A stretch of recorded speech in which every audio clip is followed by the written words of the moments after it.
into other stuff, but So, is Pace Georgia? Okay.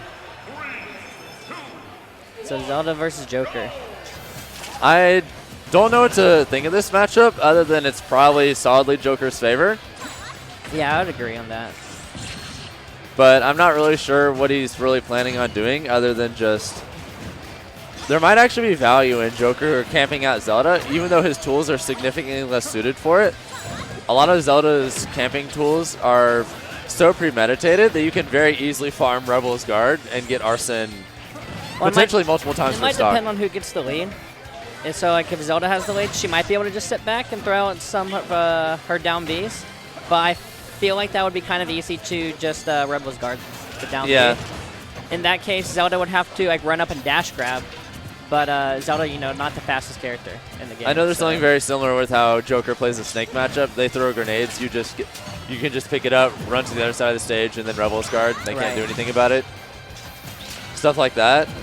I have to wonder if Pace is going to play the matchup similarly, because if he's smart and he's able to force those things, he might be able to keep the pace a little more to his liking, but it's not working too well right now.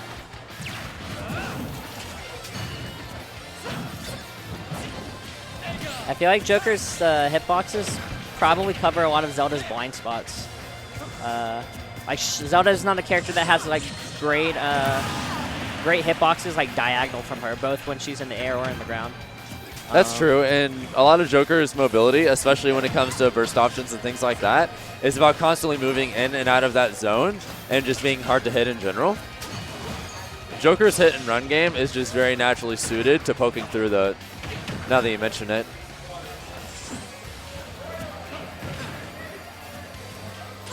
KidA seems like he's content to just rely on ledge trapping to continue to accumulating damage and forcing these situations where Pace is no longer able to effectively camp, which means she has to press other buttons. And when Zelda has to press other buttons, it's never a good time for her.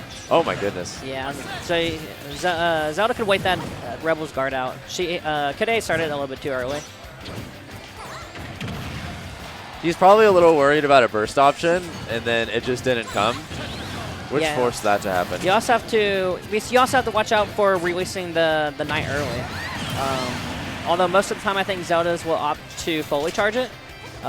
Releasing it early is an option. Yeah, they usually don't gain that much out of it. They'd usually rather just not do that and then like dash attack instead because of the relatively high knockback on that move. Especially if they're not expecting it, you can kill fairly early with it sometimes. Yeah.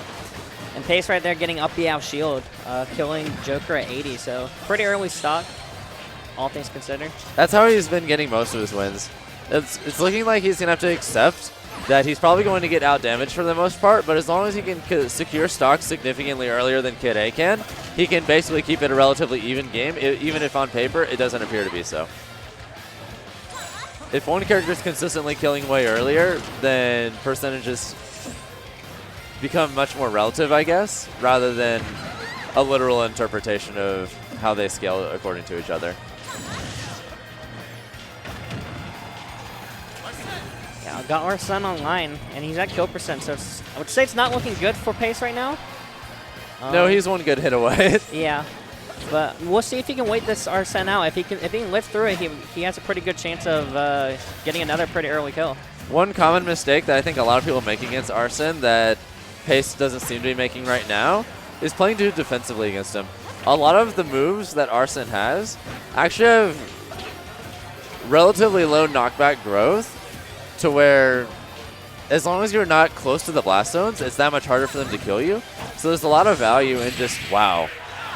He did it again. Yep. Yeah, he thought he could punish that neutral B from Zelda with forward smash, but neutral B has pretty little end lag compared to like when the move ends. Aside from up smash, it's actually relatively hard for Arsene Joker to kill you early if you're around the center of the stage consistently. And so staying there and playing relatively aggressive to gain that stage positioning if you don't already have it is often the best thing to do against him. And I only came to this conclusion relatively recently. So I haven't actually done this against any Jokers yet, but the more I study other people who are good at the matchup, the more I notice that is a common trend. They're either doing it consciously or subconsciously, and it's working out for them significantly better than being closer to the ledge where they can just delete you with random buttons fairly easily a lot of the time. Alright, so we got the Bayo switch here. His going back to his old Smash 4 main, obviously way worse in this game, but she still has some pretty well-defined strengths. Yeah, I think, obviously, I feel like most people would agree that Joker probably does better in the Zelda matchup, but KidA is probably a little bit more confident in his Bayo, since he's just been playing the character for so long. And also, who knows, there's not lots of Bayos these days, so maybe Pace doesn't really know the matchup. Oh, okay. That's funny. Oh, well, Tybo T-Rex just told us that he apparently does have a lot of Bayo experience. Yeah, but it's not showing right now because he's losing. Yeah, I know the game just comes very naturally to KidA when he's playing Bayo, and it's looking solid for him now. He just needs to stop getting up-B'd to death. Like, he's literally only lost his stocks to early up-Bs. Yeah, as long as he's careful with what moves he puts on Zelda's shield, I think he'll be fine. Because she can't really just fish for it outside of, like, conditioning a juggle and then reading an air dodge or something. So as long as he doesn't put himself in those situations where he's landing on their shield with anything, then he doesn't really have to worry about dying early, which means he can just play a damage racking game, which Bayo is very happy to do. She can easily rack up like 0 to 60 without too much.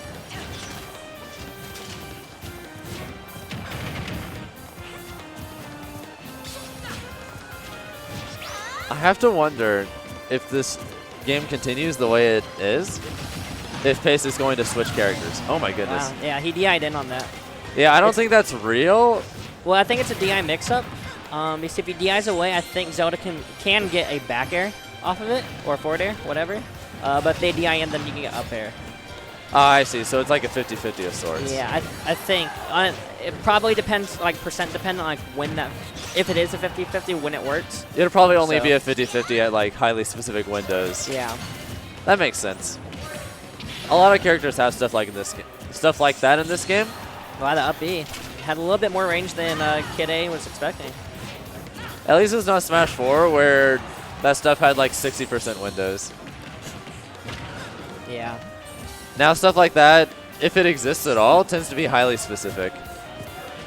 And also stage dependent. He's going for the roll read, I think, but he almost got up B out of shield again, which would have been death.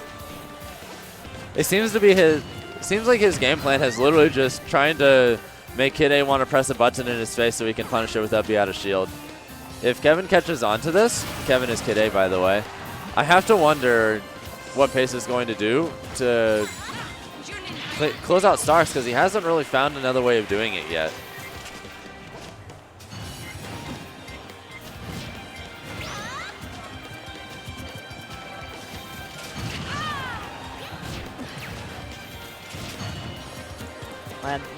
The Knight has like a collision box where you can interact with, so it can push you a little bit, which I think that's what happened right there when Bayo jumped up inside bead. It pushed him back a little bit. Right.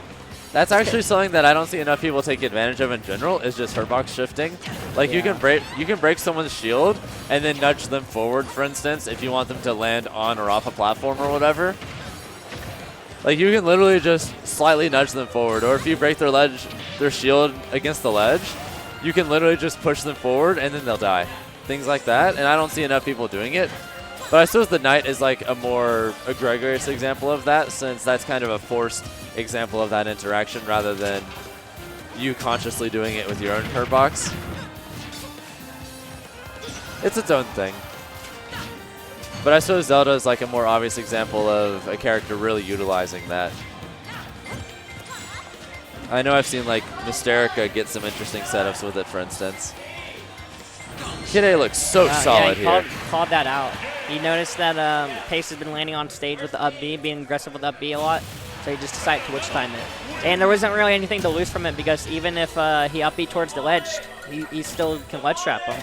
Witch time ends early enough where he can still ledge trap him, so yeah, might as well do it.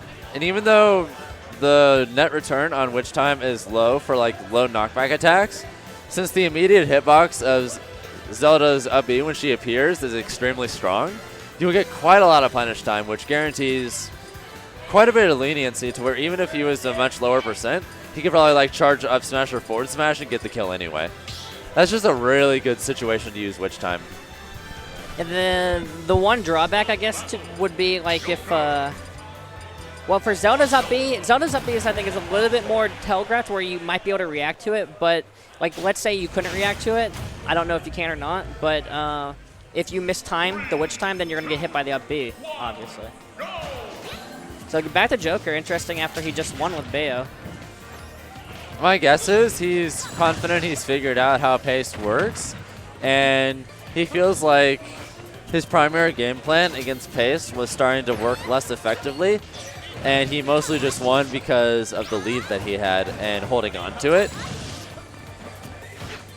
KidA tends to be a very conservative player, so if he's not confident he'll be able to hold his leads like that, which clearly he was losing that towards the end, then it makes sense for him to go back to Joker if he's confident he's figuring out how to win.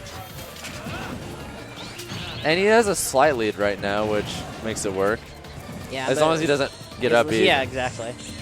And he's looking for it. Pace is really looking for it. It looks like KidA expected him to fast fall after landing with that down B, and then when he just didn't, that's why he whiffed from such a far distance. Wow. Up air whiffing. That move is like an even stronger knee of justice, but with a more stringent hitbox. So if you can land that reliably, you can secure stocks absurdly early. It's one of the best things she has going for her as a character. Nice. That dash grab.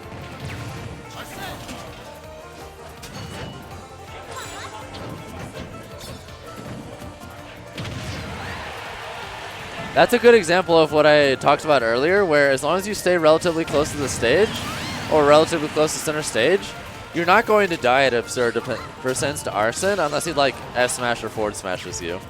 Yeah, that's true, but I think the problem for Zelda is since she's so much of a slower character, it's probably a little bit harder for her to maintain stage control, where Joker's a lot more mobile. Right. But obviously it's doable. Like you have the big thing for stage control for Zelda is that down B. It's hard for her to do it without moving backwards a little bit, unless, wow. Yeah, DI'd in on that again. I think typically it's better to DI away, at least in my experience playing Zeldas. Because That's what I usually do. The sweet spot for back air and forward air can be a little finicky. It's pretty small, but I mean, like, I don't know if it's bigger or smaller compared to Smash 4, but I feel like I get lightning kicked less when the move does connect in this game. That would make sense. I feel like the best thing to do there would probably be to not necessarily decide this is the optimal way to DI the move, rather have a general idea of how to DI the move, and then just constantly make slight variations on it with your DI. That way they don't have an opportunity to become accustomed to how you DI and space accordingly. That'll take advantage of the much smaller hitbox and make it to where they effectively just have to guess how you're going to DI it.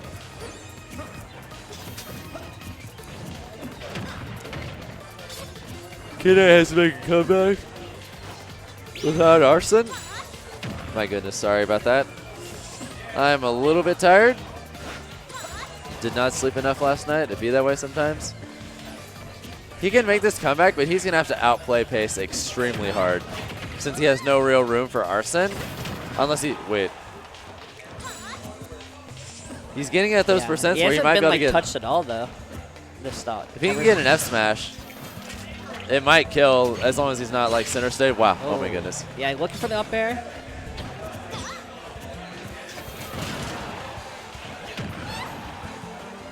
Just like that, this game is, for all intents and purposes, it's pretty even.